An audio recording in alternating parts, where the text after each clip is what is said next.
Hey everyone, David Aragona and Craig Milkowski here, taking a look at one of two graded stakes races on Saturday at Saratoga. Race 6, right in the middle of that 11 race card, is the Grade 3 Caress. This one going 5.5 furlongs on the Mellon Turf course for the fillies and mares. And Craig, as has become an unfortunate pattern in some of these graded stakes races at Saratoga over the past couple of seasons, even though there's quite a bit of quality in this field, not so much in the quantity department, as only 5 runners signed on for turf.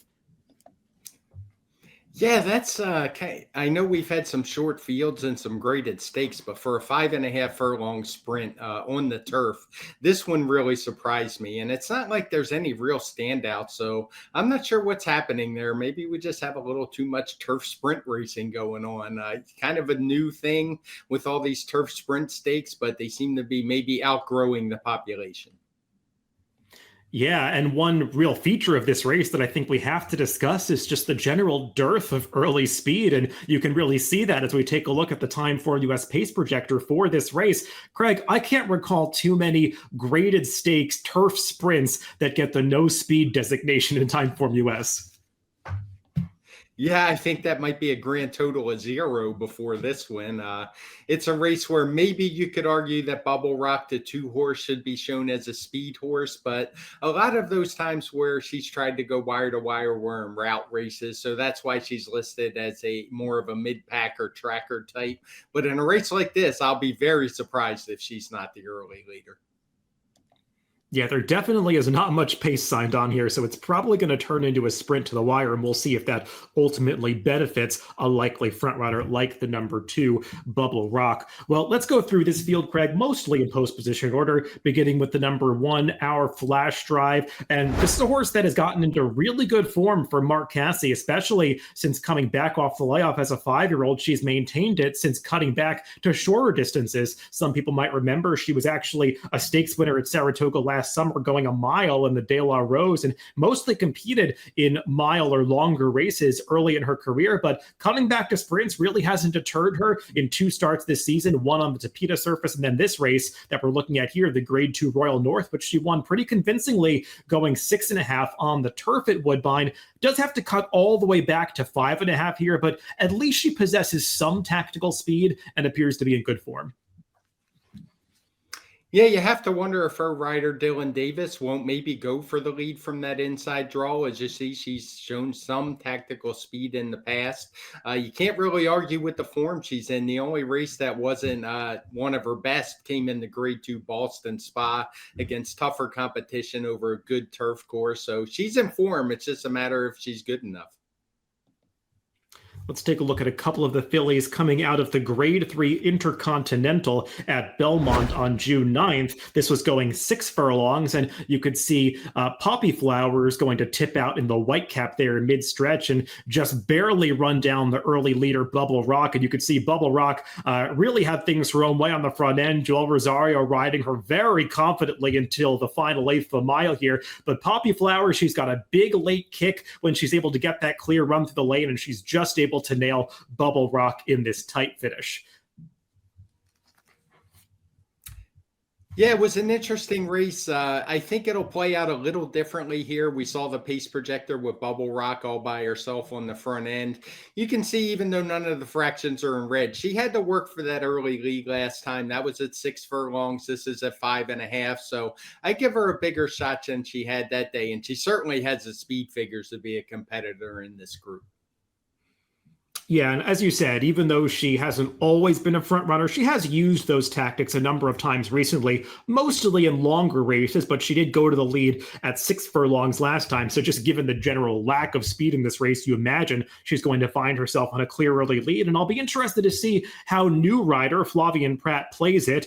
Rosario obviously was fairly conservative going to the front last time, but as you said, it's not like the pace was super slow. It was a fair, even pace. But Flavien Prat, he definitely is going to have the opportunity opportunity to open up on this field a little bit. So we'll see what he decides to do with Bubble Rock, how he exploits that early pace advantage. As for the horse that ran her down last time, the number 4 Poppy Flower, Craig, she's just really reliable. She needed her race off the layoff back in April, but she improved to just miss to Bubble Rock in the license fee and then got the better of her last time at the Intercontinental. Definitely moving in the right direction. She handles 5.5 furlongs, and she is a horse that has shown the ability to overcome some moderate fractions in the past.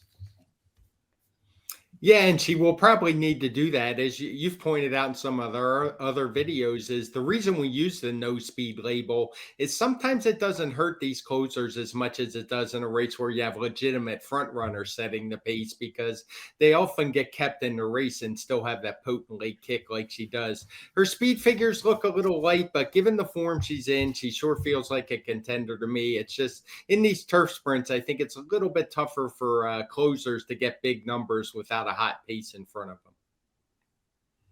And then we have to discuss a couple of new faces in this division, including the number 3, Roses for Deborah. We'll check out her last race on July 3rd at Belmont. This was an optional claiming N3X allowance race, and she slices through between horses here and draws away from this field pretty impressively. And Craig, this is a filly that really has not done much wrong in her career. Didn't handle dirt once at Keeneland, but she has crossed the wire first in all of her other starts on both synthetic and turf. Was disqualified out of her career debut, but she was a convincing winner that day, and seems like she's really found a home on the turf very recently, has stepped up her game from a speed figure standpoint.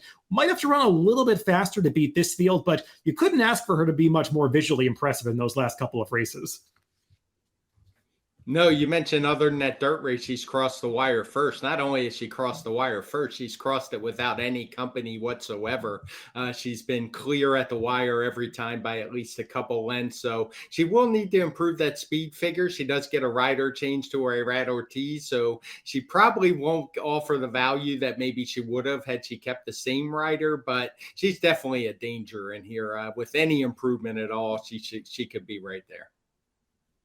Yeah, and considering that no speed rating for this race, I do like to see those rising pace figure patterns for her last couple of races, indicating that she is a horse that can really finish at the end. So hopefully Irad won't have her too far off the pace. And then the other new face that we have to talk about is the number 5, Wakanaka. Not a new face to the graded stakes scene, but she's a new face in this turf sprint division because she's primarily competing against horses going longer, races at a mile or longer ever since coming to North America. She did sprint very early in her career in Europe, Greg, and had some success doing that in Italy. But it's been a really long time, and she's a horse that really doesn't have a whole lot of speed going longer, so she could be pretty outrun going this 5.5 furlong distance. Yeah, you have to wonder if she'll benefit from the no speed flag. If she's able to stay close, she would be very hard to outkick in the lane. It's just a matter of if she can stay close. Like you said, overseas, she had some very good sprints in her PPs, but that was quite a while ago. And when you look at her running lines here, it's hard to not to envision her in last. It's just going to be up to Junior Alvarado to keep her within shouting distance. Well, let's take a look at our picks for this grade 3 Caress. And Craig, you're going for that speed, the number 2 Bubble Rock. It does feel like she's going to have a big pace advantage in this race. Yeah, that's what I think. It's hard to see any of the others really challenging her hard. And I actually really like to switch to Flavien Prat. I think he is riding as good as anyone. I know he won't be the leading rider at Saratoga. He doesn't get the same amount of rides and the same quality as maybe the Ortiz brothers do. But when you watch him race in and race out, I just really like how he rides, especially the turf. He rides well on dirt too, but I just think he will ride this horse perfectly. And I'm looking for him to steal it on the front end.